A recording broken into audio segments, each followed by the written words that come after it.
Hi friends, good morning. फिर से मेरा चैनल स्टेनो टाइपिंग विद छपन में आप सभी को स्वागत करता हूँ। आज का वीडियो में हम डिस्कस करेंगे एक न्यू चैप्टर जो कि फ्रेजियोग्राफी। तो चलिए ज़्यादा देर ना करके वीडियो को शुरू करते हैं। तो फ्रेजियोग्राफी, पहले ये क्वेश्चन है कि फ्रेजियोग्राफी होता है क्या। तो phraseography is the writing of two or more words together without lifting the pen, the resulting outline being called a phraseogram। तो ये कहने का मतलब ये है कि जो दो और दो के ज़्यादा वर्ड एक साथ जुड़कर हम लिखते हैं उसी को है हम बोलते हैं फ्रेजियोग्राफी। जैसे कि फ्रेजियोग्राफी का पहला रूल है कि फर्स्ट कमिंग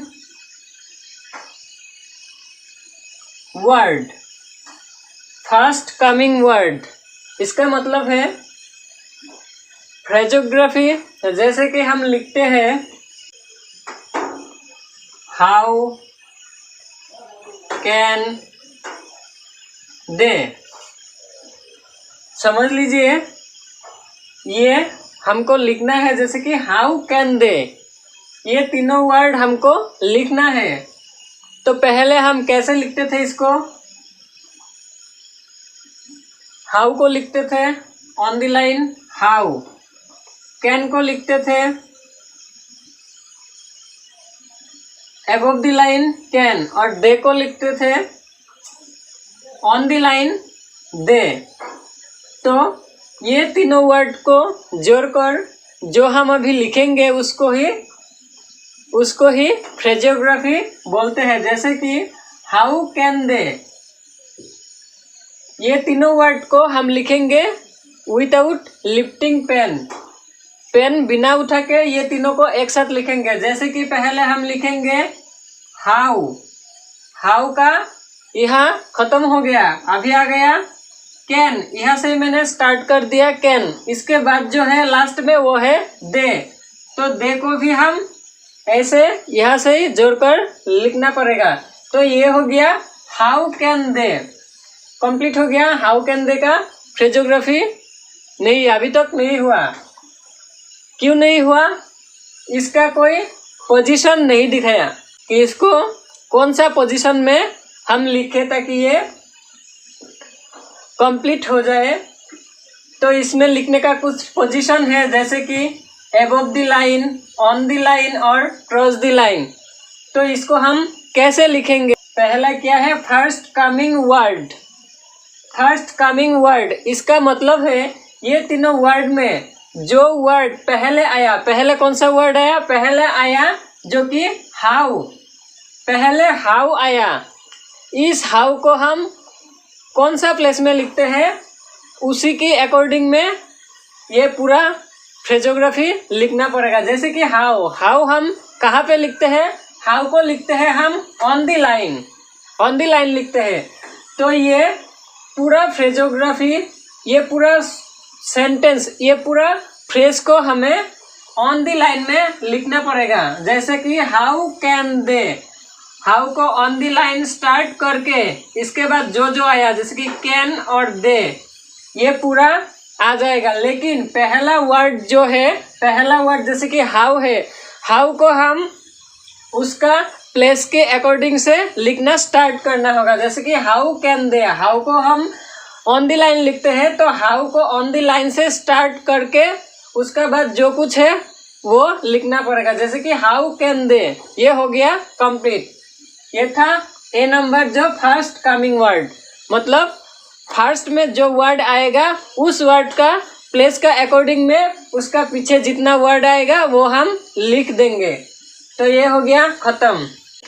अभी बी नंबर जो है वो है सेकंड कमिंग वर्ड। ये जो है पहला था फर्स्ट कमिंग वर्ड, ये दूसरा वाला है सेकंड कमिंग वर्ड, मतलब सेकंड में जो वर्ड आएगा उसके हिसाब से लिखना पड़ेगा। जैसे कि समझिए मैंने लिखा है यहाँ पे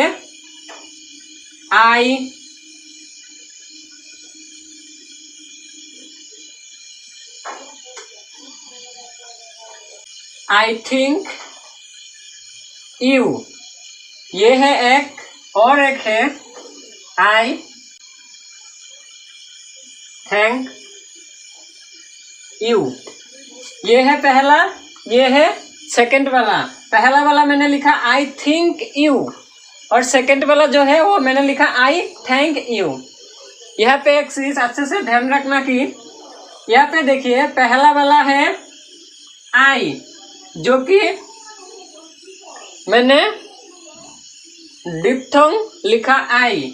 थिंक, आई को हम लिखते हैं अबव द लाइन, सो इसलिए मैंने अबव द लाइन ही लिख दिया। अभी है थिंक, थिंक, थिंक को हम लिखेंगे ऑन द लाइन। जैसे कि ये थिंक और थैंक ये दोनों इस चैप्टर में ही आपको मिलेगा, तो उसको समझ लीजिए कि थिंक को हम लिखते हैं on the line, on the line, लेकिन इसको इथ लिखते हैं। ऑन द लाइन इथ लिखने से ये हो जाएगा थिंक, तो थिंक को हम लिख लिया। अभी है यू, यू को हम कहाँ पे लिखते थे? यू को हम लिखते थे ऑन द लाइन, तो ये हो गया आई थिंक यू। अभी यहाँ पे देखिए, यहाँ पे भी सेम है लेकिन एक अलग होगा। ये है पहला वाला आई, आई है अबव द लाइन, ठीक है। अभी देखिए ये थैंक, थैंक को हम यहाँ पे लिखते हैं on the above the line.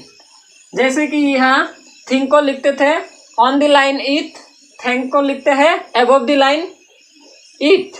अभी है यू, यू तो सेम ही है ऑन द लाइन। अभी इसमें देखिए पहला वाला रूल था फर्स्ट कमिंग वर्ड के अकॉर्डिंग फ्रेजोग्राफी लिखना चाहिए। अभी इसमें क्या है? Second coming word. अगर आप समझिए, अगर आप लिखते थे पहला रूल के हिसाब से, यहाँ पे फर्स्ट कमिंग वर्ड है आई। सपोज यहाँ पे हम लिखते हैं आई थिंक यू, तो आई क्या है? आई है अबव द लाइन। सपोज उसके लिए हम लिखते थे आई थिंक यू को, आई मैंने लिख दिया अबव द लाइन, उसके बाद थिंक लिख दिया, उसके बाद यू लिख दिया, ये हो गया आई थिंक यू। और यहाँ पे देखिए आई थैंक यू, इसको भी हम पहला कमिंग वर्ड के अकॉर्डिंग हम लिखते हैं। तो देखिए आई थैंक यू, आई है अबव द लाइन, तो हम लिखते हैं आई, उसके बाद थैंक, उसके बाद यू।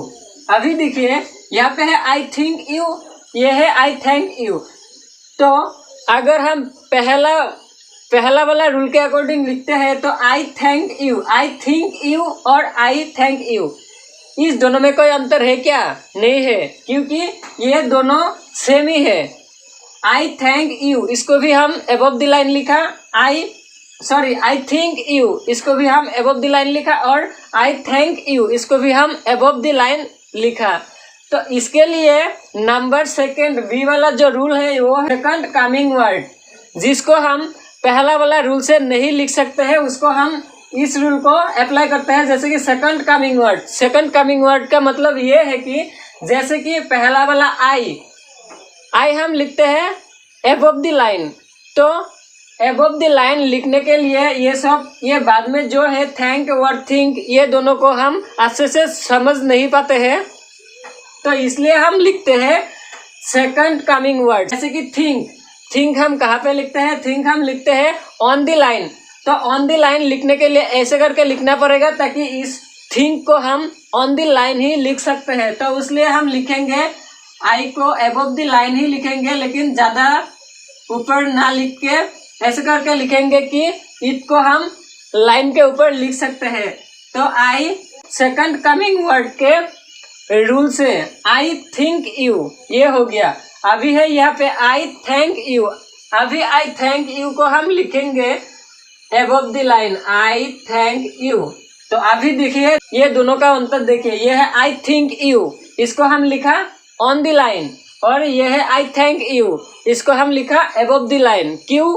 क्योंकि यहाँ पे जो थिंक है सेकंड कमिंग वर्ड जो थिंक है, उस थिंक को हम हमेशा ऑन द लाइन लिखते हैं, तो इसलिए हम इसको पूरा फ्रेजोग्राफी को ऑन द लाइन ही लिखेंगे। और ये है थैंक, थैंक को हम हमेशा लिखते हैं अबव द लाइन, तो इसलिए हम ये पूरा फ्रेजोग्राफी को हम अबव द लाइन लिखेंगे, ताकि हम अच्छे से समझ जाए कि ये आई थैंक यू और ये आई थिंक यू, ऐसे। और एक बात, अगर पहला वाला,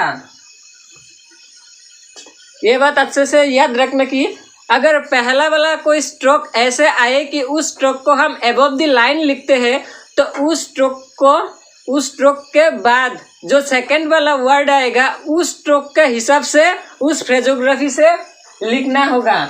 जैसे कि देखिए, मैंने लिख लिया आई हैव,